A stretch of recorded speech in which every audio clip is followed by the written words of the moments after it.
Om Swastiastu, selamat siang Ibu dosen dan teman-teman dimanapun berada. Bagaimana kabar kalian hari ini? Astungkare sehat semua. Nah, pada hari ini saya bersama kelompok saya akan mempresentasikan hasil diskusi makalah dan PowerPoint mata kuliah studi literatur. Baik, perkenalkan nama saya Gede Gangga Prawirawana dengan NIM 2111031028 dan teman saya Gede Susile dengan NIM 2111031029 dan teman saya lagi satu Igusti Murah Bagus Arya Atmaja dengan NIM 2111031089. Baik, pada pertemuan hari ini di mana kelompok kami akan membahas tentang buku sebagai kajian studi literatur. Nah, pengertian kajian literatur atau kajian pustaka di mana bagian penting dalam sebuah penelitian yang kita lakukan. Kajian pustaka juga disebut juga kajian literatur atau literatur review. Nah, tujuan dari kajian pustaka adalah yang pertama, membatasi masalah penelitian, yang kedua, menemukan arah baru penemuan, dan yang ketiga, menghindari pendekatan yang kurang berhasil, yang keempat yaitu memperoleh pemahaman metodologis, dan yang terakhir, mencari dukungan dari teori utama.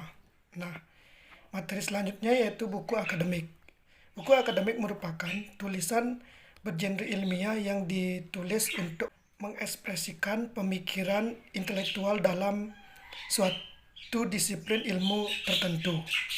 Nah, yang selanjutnya yaitu buku non-akademik. Buku non-akademik adalah karya yang penulisannya tidak didukung oleh fakta umum yang biasanya hanya berdasarkan fakta pribadi dan menggunakan bahasa formal yang tertutup. Nah, selanjutnya yaitu buku fiksi.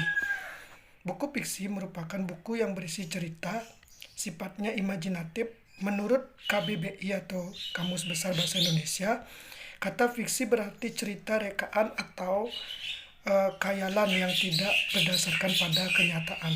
Nah, materi selanjutnya akan dipresentasikan oleh teman saya. Terima kasih. Om Swastiastu, perkenalkan nama saya Gede Susile. Di sini saya akan melanjutkan presentasi dari teman saya yaitu Gede Gangga Prawirawana. Di sini saya akan menjelaskan ciri-ciri buku fiksi, yaitu fiksi memuat hal-hal yang bersifat imajinatif. Dan yang kedua, isinya membuat kebenaran yang relatif atau tidak mutlak. Yang ketiga, menggunakan bahasa santai dan bersifat konotatif. Yang keempat, tidak mempunyai sistematika baku dalam penulisannya. Yang kelima, tujuannya mempengaruhi emosi atau perasaan para pembaca, sehingga pembaca terhanyut dalam cerita yang terdapat dalam buku. Dan yang terakhir, terdapat pesan moral dalam buku. Pengertian buku non-fiksi. Buku non-fiksi merupakan buku yang berisi kejadian sebenarnya atau bersifat informatif. Menurut KBBI, non-fiksi adalah yang tidak bersifat fiksi, tetapi berdasarkan fakta dan kenyataan, atau tentang karya sastra, karangan, dan sebagainya. Ciri-ciri buku non-fiksi yaitu 1. Penulisannya menggunakan bahasa formal. 2. Metode penulisannya bersifat denotatif. 3. Mengandung fakta atau bersifat faktual. 4. Berbentuk tulisan ilmiah populer. 5. Berisi tentang penyempurnaan penelitian atau temuan yang sudah ada maupun temuan penelitian baru. Pengertian buku kesusastraan. Sastra adalah kehidupan yang disegel dalam bentuk sebuah inspirasi dari keindahan. Sastra adalah semua buku yang berisi perasaan kemanusiaan, kebenaran yang benar, dan bermoral kesucian, dengan sentuhan luas pandang dan bentuk yang mempesona.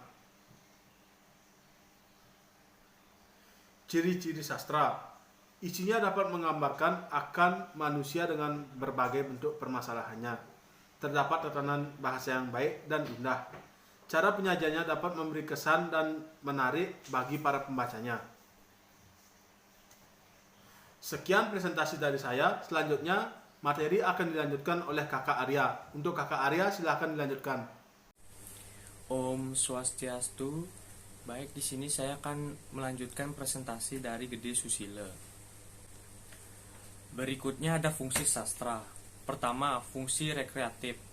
Fungsi rekreatif atau biasa disebut sebagai hiburan. Bagi beberapa orang, sastra merupakan hiburan yang dimana sastra dapat membuat pembaca terhanyut dalam karya sastra. Yang kedua, fungsi didaktif, yang dimana fungsi sastra adalah sebagai suatu media pendidikan yang nantinya pembaca akan mendapat ilmu-ilmu baru. Yang ketiga ada fungsi estetis, di mana sastra juga harus memiliki keindahan agar pembaca tertarik serta tidak bosan. Yang keempat, fungsi moralitas. Diartikan bahwa sastra mengandung pesan moral yang dimana menyadarkan pembaca untuk mengambil hal positif dalam sastra. Lalu yang kelima ada fungsi religius. Nah, sastra tentunya adalah hasil dari budaya masyarakat, yaitu masyarakat yang beragama yang memberikan perspektifnya tentang agama dalam sastra. Berikutnya ada jenis seni sastra berdasarkan bentuknya. Yang pertama, prosa. Prosa termasuk seni sastra yang di dalamnya menggunakan bahasa bebas serta tidak terikat oleh diksi, irama, rima maupun kemerduan bunyi atau kaidah kesusastraan lainnya. Yang kedua, puisi.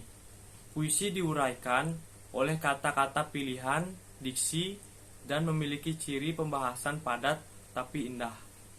Yang ketiga, ada drama. Merupakan karya sastra yang di dalamnya berbahasa bebas dan juga panjang. Lalu adapun jenis seni sastra berdasarkan isinya. Yang pertama, epik, yaitu karangan yang melukiskan secara objektif tanpa ikut pikiran serta perasaan pribadi dari sang pengarangnya. Yang kedua, lirik, merupakan karangan yang berisi tentang curahan perasaan dari sang pengarang yang subjektif. Yang ketiga ada didaktif, ialah sebuah karya sastra yang berisi pesan moral, agama, tata krama atau lainnya. Yang empat ada dramatik, yaitu salah satu karya sastra yang berisi suatu kejadian yang digambarkan secara berlebihan. Yang terakhir, jenis seni sastra menurut sejarahnya.